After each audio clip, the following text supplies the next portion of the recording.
Good morning students. मैं doctor Reena Khanuja, associate professor home science, government arts girls college, आज आपको blood group के बारे में बताऊंगी। ब्लड ग्रुप में के बारे में जानने से पहले हमें सबसे पहले ये देखना है कि ब्लड क्या होता है। ब्लड जो है क्या होता है, एक तरल संयोजक ऊतक है। It's a liquid connective tissue, जो हमने पिछली क्लास में पढ़ा था।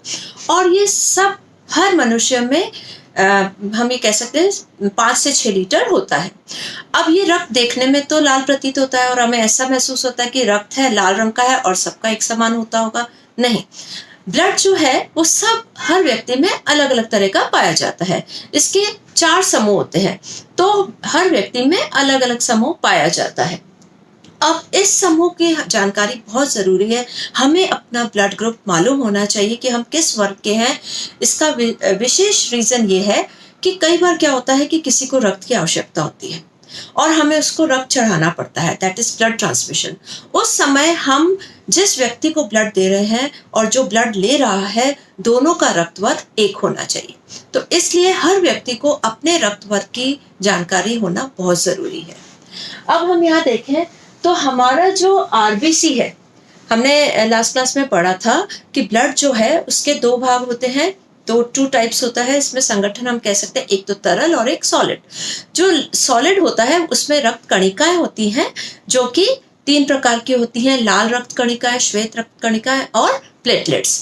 जो लाल रक्त कणिकाएं होती हैं, हमने ये देखा था कि उसकी जो सतह होती है उसमें एंटीजेंस होते हैं।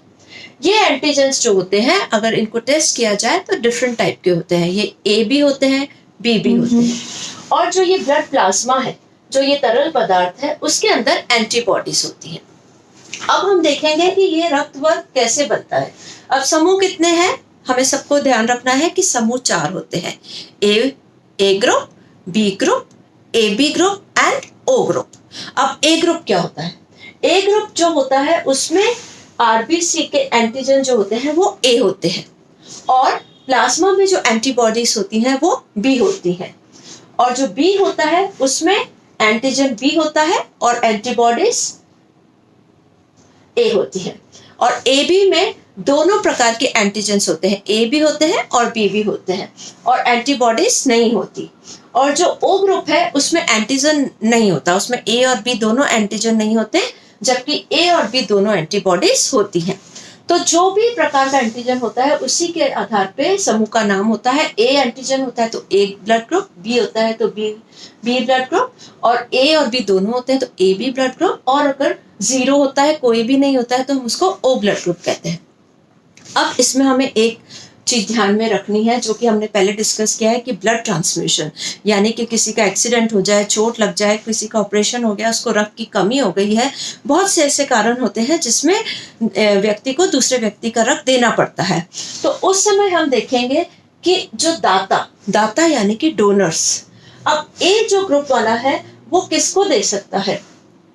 वो ए वाले ब्लड ग्रुप को ब्लड दे सकता है और ए बी वाले को दे सकता है, ठीक है। और ले किसका सकता है? सिर्फ ए ग्रुप वाले का और ओ ग्रुप वाले का।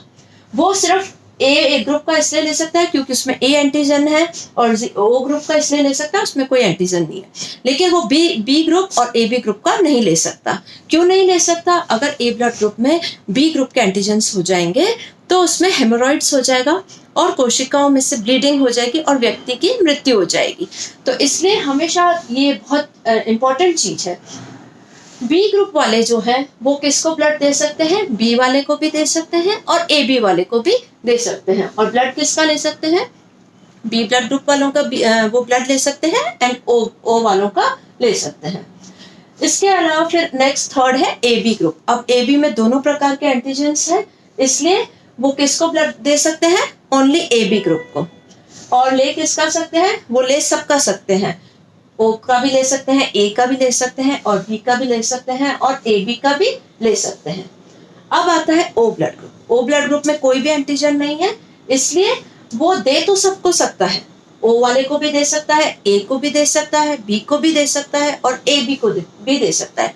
लेकिन वो ले किसका सकता है? सिर्फ ओ का, क्योंकि उसमें कोई भी एंटीजन नहीं है, तो वो ए ब्लड ग्रुप वाले का भी ब्लड नहीं ले सकता, बी वाले का भी नहीं ले सकता और ए बी वाले का भी नहीं ले सकता, वो सिर्फ ओ वाले का ले सकता है। तो अब हम यहाँ पे देखते हैं कि ओ ब्लड ग्रुप वाले जो होते हैं वो क्या होते हैं, वो सबको ब्लड दे सकते हैं। तो हम उनको क्या कहेंगे, यूनिवर्सल डोनर। पूरे यूनिवर्स में वो किसी को भी अपना ब्लड दे सकते हैं, यानी कि सर्वप्रदाता, हर किसी को ब्लड दे सकते हैं। अब एबी ब्लड ग्रुप जो होता है वो सबका ब्लड ले सकता है, दे तो सिर्फ एबी को ही सकता है लेकिन ले सबका सकता है। वो ओ ग्रुप वालों का भी ले सकता है, ए का भी ले सकता है, बी का भी ले सकता है और एबी का भी ले सकता है। तो उनको बोलते हैं यूनिवर्सल रिसिपिएंट। वो उससे हम कह सकते हैं कि सर्व आदाता, यानी कि हर किसी का वो रक्त अपने अंदर ले सकता है। तो ये तो हमने देखा कि 4 ब्लड ग्रुप्स हो गए, ए बी एंड ओ। इसके अलावा हम ये देखेंगे कि एक इसमें और एंटीजन होता है। बंदरों की स्टडी पे ये पाया गया, सबसे पहले रिसस बंदर थे, उन पे स्टडी की गई और पाया गया कि एक इसमें रिसस फैक्टर होता है, वो उसकी भी जानकारी होना बहुत जरूरी है। तो हम ये देखेंगे कि मनुष्य में रिसस फैक्टर पाया जाता है और मैक्सिमम लोगों में ये फैक्टर पाया जाता है और कुछ ही लोगों में इसका अभाव होता है। हम कह सकते हैं 90/10% रेशियो होता है।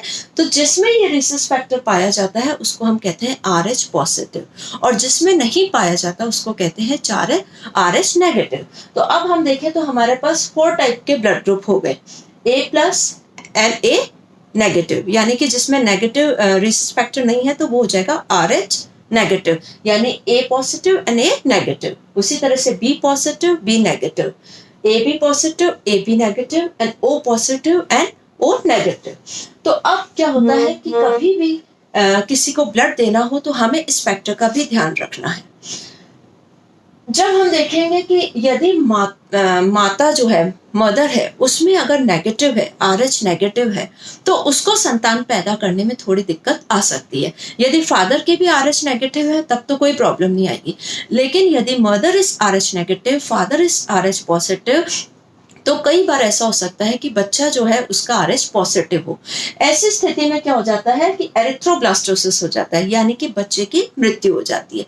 और अगर बच्चे की मृत्यु नहीं हो तो बच्चा पैदा होगा तो बहुत एनेमिक होगा, और कई बार स्त्रियों का उसमें गर्भपात हो जाता है, और कई बार स्त्री का खुद की भी मृत्यु हो जाती है। तो इस समय क्या करना चाहिए कि यदि स्त्री RH नेगेटिव है तो प्रथम जब गर्भ धारण होता है उस समय हम anti-RH प्रतिरक्षी दे देते हैं, ताकि जो बच्चे का हम कंप्लीटली ब्लड जो है ट्रांसमिशन कर दिया जाता है। और अगर बोथ आर RH नेगेटिव तो कोई प्रॉब्लम नहीं होती है, और both parents are RH positive तो भी बच्चे के पैदा होने में कोई दिक्कत नहीं आती है। तो इसलिए इस फैक्टर का मालूम होना भी बहुत ज़रूरी है। तो अब हम देखेंगे कि ये जो ब्लड ग्रुप्स हैं, 4 ब्लड ग्रुप्स हैं, इसका ज्ञान होना बहुत ज़रूरी है, और हर व्यक्ति को अपने वर्ग का ज्ञान होना चाहिए कि हम कभी भी इमरजेंसी में किसी को रक्त देना हो तो हम ये कह सकते हैं कि हाँ, मेरा ब्लड ग्रुप ये है।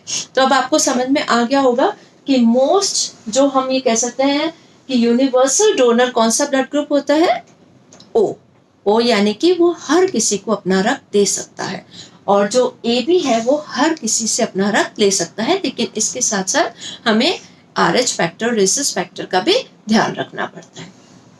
Thank you.